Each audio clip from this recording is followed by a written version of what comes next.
अस्सलाम वालेकुम dear viewers, मैं हूं Wahid Wazir. Welcome to my YouTube channel. तो इस वीडियो में हम डिस्कस करने वाले हैं इंडोप्लाज्मिक रेटिकुलम। तो पहले हम लेते हैं एटिमोलॉजी को। एटिमोलॉजी का मतलब ये है कि ये जो वर्ड्स है इंडोप्लाज्मिक रेटिकुलम, ये कहाँ से आए हैं और इसका मतलब क्या है। तो ये जो टर्म है इंडोप्लाज्मिक, ये कॉम्बिनेशन है टू ग्रीक वर्ड्स का।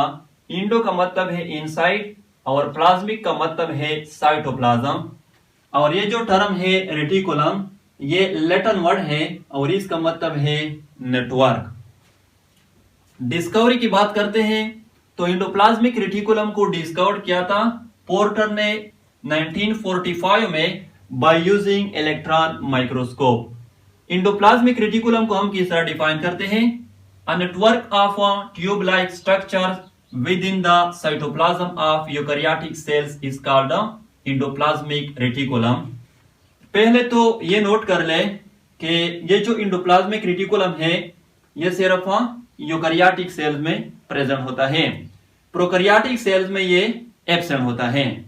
तो इंडोप्लाज्मिक रेटिकुलम जो है ये नेटवर्क होता है ट्यूब लाइक स्ट्रक्चर का, जो कि यूकैरियोटिक सेल के साइटोप्लाज्म में मौजूद होता है। फॉर एग्जाम्पल ये एक सेल है, ये सेल मेम्ब्रेन है, ये न्यूक्लियस है। तो ये जो नेटवर्क है ट्यूब लाइक स्ट्रक्चर का, इसको हम कहते हैं इंडोप्लाज्मिक रेटिकुलम। और यहां पर हर सिंगल ट्यूब लाइक स्ट्रक्चर को सिस्टर्ना कहा जाता है और इन सब को कलेक्टिवली सिस्टर्नी कहा जाता है। सिस्टर्ना सिंगुलर है, सिस्टर्नी प्लूरल है। तो जब मेनी सिस्टर्ना यानी मेनी ट्यूब लाइक स्ट्रक्चर एक दूसरे के साथ कंबाइन हो जाते हैं और इस तरह नेटवर्क लाइक स्ट्रक्चर बना लेता है, तो इस नेटवर्क लाइक स्ट्रक्चर को फिर हम कहते हैं इंडोप्लाज्मिक रेटिकुलम। ये जो स्पेस है इनसाइड द सिस्टर्ना, इसको सिस्टर्नल स्पेस कहा जाता है या लुमेन कहा जाता है। यहां पर यह भी नोट कर ले, इंडोप्लाज्मिक रेटिकुलम जो है वो मेम्ब्रेन बॉन्डेड ऑर्गेनेल है। यानी जो मेम्ब्रेन होती है इंडोप्लाज्मिक रेटिकुलम की, वो क्या करती है? वो साइटोप्लाज्म के जो मटेरियल होते हैं और इंडोप्लाज्मिक रेटिकुलम के इनसाइड जो मटेरियल होते हैं, उसको एक दूसरे के साथ मिक्स नहीं होने देती। यानी उसकी जो मिक्सिंग होती है एक दूसरे के साथ, वो प्रिवेंट करती है। इंडोप्लाज्मिक रेटिकुलम के टू मेन टाइप्स हैं। फर्स्ट वन है rough endoplasmic reticulum, second one है स्मूथ इंडोप्लाज्मिक रेटिकुलम। तो जो रफ इंडोप्लाज्मिक रेटिकुलम है, इसके सरफेस के साथ राइबोसोम अटैच होते हैं, इसलिए ये रफ अपीयर होते हैं अंडर इलेक्ट्रॉन माइक्रोस्कोप।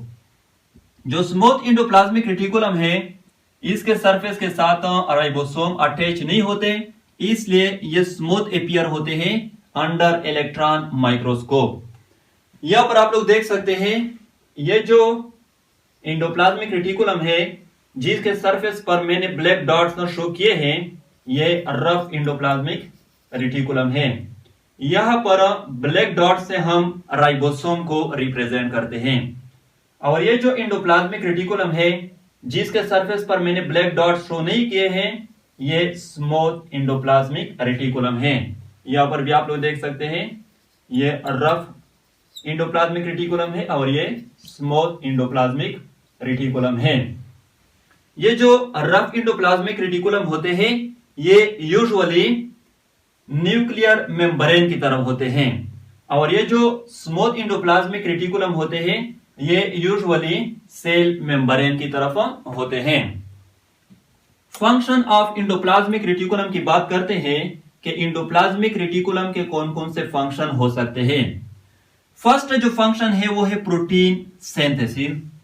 तो जो इंडोप्लाज्मिक रेटिकुलम है, स्पेशली रफ इंडोप्लाज्मिक रेटिकुलम, इसके सरफेस के साथ राइबोसोम अटैच होते हैं और राइबोसोम का जो मेन फंक्शन है वो है प्रोटीन सिंथेसिस। तो इसलिए जो रफ इंडोप्लाज्मिक रेटिकुलम होते हैं, ये प्रोटीन को सिंथेसाइज करते हैं। सेकंड फंक्शन है लिपिड सिंथेसिस। जो इंडोप्लाज्मिक रेटिकुलम है, स्पेशली स्मूथ इंडोप्लाज्मिक रेटिकुलम, ये लिपिड को सिंथेसाइज करते हैं। थर्ड जो फंक्शन है वो है डिटॉक्सिफिकेशन। डिटॉक्सिफिकेशन का क्या मतलब है? टॉक्सिक मटेरियल को नॉन टॉक्सिक मटेरियल में कन्वर्ट करना, तो उसको हम कहते हैं डिटॉक्सिफिकेशन। तो जो इंडोप्लाज्मिक रेटिकुलम है, स्पेशली स्मूथ इंडोप्लाज्मिक रेटिकुलम, इसमें सर्टेन इंजाइम मौजूद होते हैं और वो इंजाइम टॉक्सिक मटेरियल की ब्रेकडाउन को काज करती है, यानी डिटॉक्सिफिकेशन को काज करती है। फोर्थ जो फंक्शन है वो है calcium ion storage. Endoplasmic reticulum में कैल्शियम आयन जो है ये स्टोर होते हैं। जब सेल को जरूरत पड़ जाती है, फिर इंडोप्लाज्मिक रेटिकुलम कैल्शियम आयन को साइटोप्लाज्म में रिलीज कर लेते हैं और सेल फिर उसको यूज कर लेती है। फिफ्थ वन है मेम्ब्रेन बायोजेनेसिस। आप लोगों को मालूम होगा जो सेल मेम्ब्रेन होती है वो मेनली लिपिड एंड प्रोटीन से बनी होती हैं, और मैं ऑलरेडी बता चुका हूं कि इंडोप्लाज्मिक रेटिकुलम जो है ये प्रोटीन को भी सिंथेसाइज करते हैं और लिपिड को भी सिंथेसाइज करते हैं। तो ये जो प्रोटीन और लिपिड होते हैं ये फिर मेम्ब्रेन बायोजेनेसिस यानी मेम्ब्रेन सिंथेसिस में यूज हो जाते हैं। सिक्स जो फंक्शन है वो है इंट्रासेलुलर ट्रांसपोर्ट।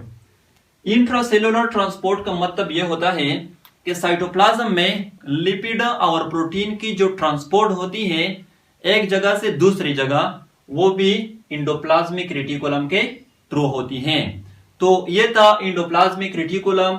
आई होप आप लोगों को वीडियो अच्छी लगी होगी। Thank you.